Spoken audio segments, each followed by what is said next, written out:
To discuss the week ahead, we're joined by political analyst at the Institute for Global Dialogue, Sanusha Naidu. Sanusha, great to have you with us as always. We've had so many updates from the President on COVID-19, on the economy. What more can he say at the State of the Nation address? Good evening, Francis, and to the viewers. Yeah, I think it's going to be also not just about COVID and the economy, but probably setting a roadmap, as the State of the Nation is always, is to set a roadmap for the year ahead. Now, we know last year that the roadmap that was set by the 2020 State of the Nation address was scuppered by the COVID-19, and everything had to be reshuffled in a way. So obviously this year we know what we're in for. We know that this virus was going to be peaking at different times. We're coming to the end of the second peak, but we know that the epidemiologist, Professor Karim and others have warned that a third peak is in the making. And of course, we can't ignore the signs that this virus is not going away anytime soon. So obviously this gives a bit of certainty for the President to be able to work within a roadmap of understanding how to talk about the state of the nation within the context of the COVID-19 pandemic, and also work around that and look at that pandemic in terms of the kind of policy decisions and policy outputs and of course the issues that need to go forward. Obviously the economy is going to be high on the agenda. There's the question around negotiations with the unions, because we know that bargaining around the 3-year increment with regard to salaries has been put on hold. There's the public sector wage bill. There's the SOE question. There's a whole lot of things that definitely need attention, and of course, upgrading and looking at a revitalization of the healthcare system as well, and of course the COVID, the relief measures for social grants and so forth. So that work will still continue, together with other issues that will be set before Parliament as well. We haven't had any movement on the land expropriation issue without compensation. So all of these things have to move forward. So I think this time around, you've got a roadmap where you have to work within the confines and the parameters of a COVID pandemic South Africa and world. Among the SOEs you mentioned, what are you hoping to hear about Eskom amidst load shedding, which of course will affect this economic recovery that we're desperately hoping for, and suggestions are that we could be in this for years and years to come?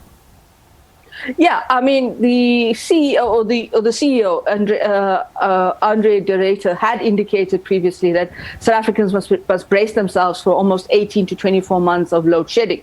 Now, we've seen that happen.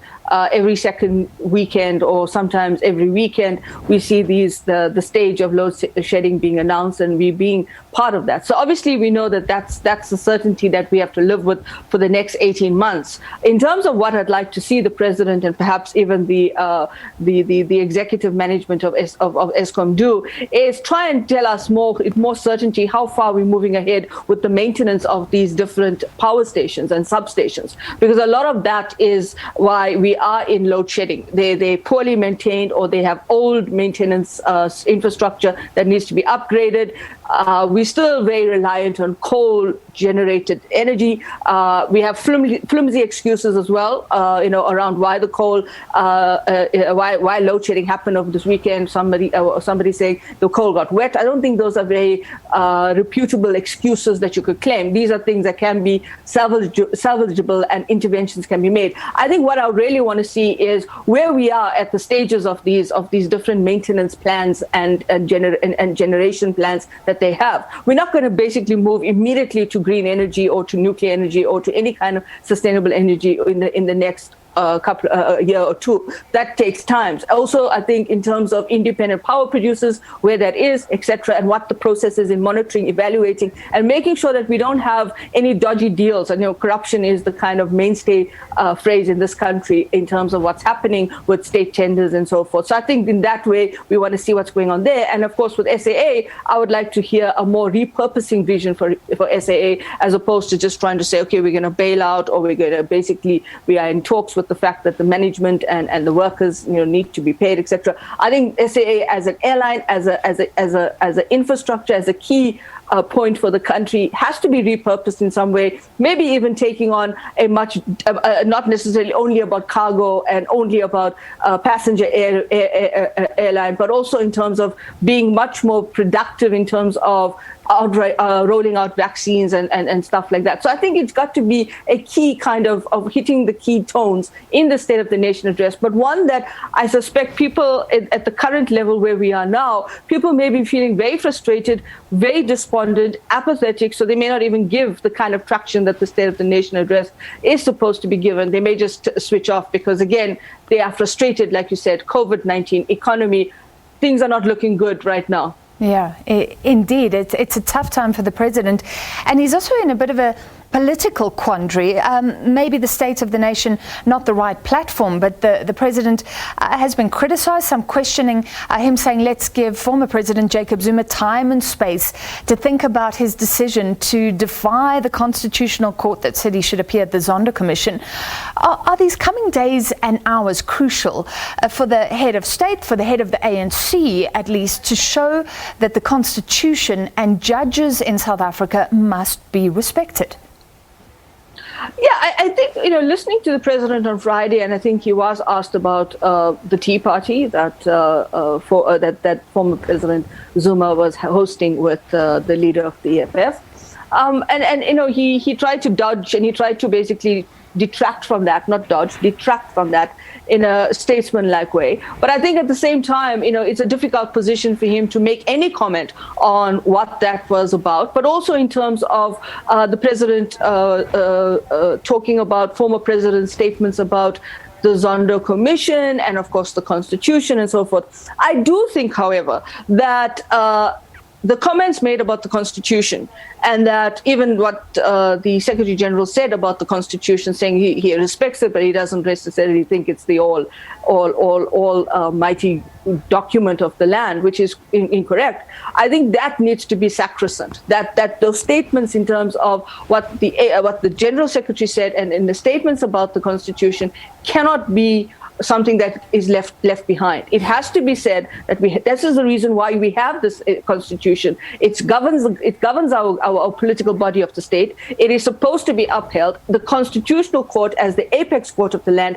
upholds that Constitution. And for these statements to be made about the Constitution, I think has to be dealt with. And I think it must be something that the president should come out and say. If he doesn't want to get involved in him making any statement about whether the former president needs to appear before the Zondo Commission and so forth, that's his right to do. But I think in terms of the statements made about the Constitution, he has every right to make to make some kind of announcement or statement to say that he does not believe in that, and that kind of statements are reckless and they actually undermine the Constitution integrity and the sacrosanct nature of the Constitution. And he himself, being one of those individuals involved in the writing of the 1996 Constitution, I think it's there for him for the taking. So I think in that way, he needs to come out, and in fact, even within his own party, is have a very stern conversation with those individuals who actually now have taken on this kind of laissez-faire approach to the Constitution and saying that, well, they don't really believe in its sacrosanct nature.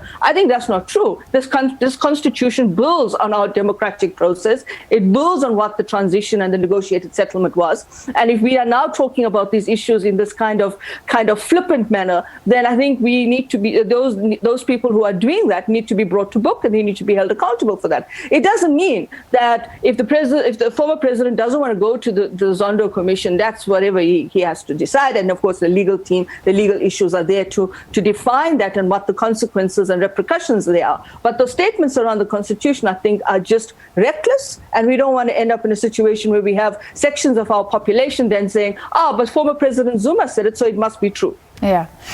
If we look at President Cyril Ramaphosa right now, this political quandary, and do you think he personally is a little bit more vulnerable politically after the tea between the former President Jacob Zuma and EFF leader Julius Malema? I'm not sure how he feels. I think optics is very important here, Francis. And what the optics suggests to me is that there were two very interesting personalities who were really quite kind of opposed to each other, and if not very vigilant and very aggressive towards one another in Parliament, who are now having tea with each other. What the intention, what the purpose, and what the underlying goal of that was, I think, is anybody's guess. We've seen a lot of speculative reports in the media around whether this was a way to undermine President Ramaphosa. Is it about a kind of maybe a coalescing of some kind of grouping of these two individuals together with whatever kind of backing they have in order to undermine President Ramaphosa? I mean, there's all kinds of speculations there, but it does suggest to me that what we saw in terms of the tea, that, they're entitled to have their tea. That's fine. Nobody's disputing that. And I think that's their prerogative to do so. But I think the optics that this creates in terms of the image and what it sends out as a message, it tends to suggest that there's something that's being brewed there, mind the pun, and essentially trying to perhaps be seen as maybe the maxim, the enemy of my enemy is my friend, is what we can use as a kind of description to say that perhaps this is what's happening, that to go to try and rustle up some kind of support and mobilize some kind of political dynamic in the country to further create these cleavages and divisions that are no longer just in the party, but are now extending outside of the party. But bearing in mind as well, I think it's also interesting that this could be the kind of lightning fuel that we are maybe seeing in the party in terms of the disaffected groups who have been targeted, the Ace Magashule group and others, who now may be seeing that their coalescing could be happening outside of the party and bringing in those members of the party who have been left out, who have been at the coalface of being challenged, of being charged, of being criticized, and some being expelled, like Malema, who may be seeing this as an opportunity to regroup, recanvass in terms of how they go forward for 2022 and also for 2024. Well, like you say, let's see if anything is being brewed at the moment. We'll follow that closely. We're running out of time very quickly. How explosive could the testimony of Noma Ngoma be, the estranged wife of former Minister Malusi Gigaba? Okay, in a nutshell, I think she may know things that perhaps, pillow talk is a very, very dangerous thing. So whatever she knows, she could bring it to the commission, depending what the terms of her appearing before the commission is, whether there are certain issues that she cannot speak to that has been redacted in terms of the terms of reference of her evidence and so forth. But definitely, I think she may know stuff that will either put things into context, and I think her estranged husband probably has to worry about certain of these things, because again, there's another battle that's being fought there. She's fighting a battle against him, and of course the Zondo Commission becomes an interesting platform for her, for where she can fight that battle as well. We'll watch closely. Thank you very much for your analysis tonight. Political analyst at the Institute for Global Dialogue, Sanusha Naidu. We take a short break.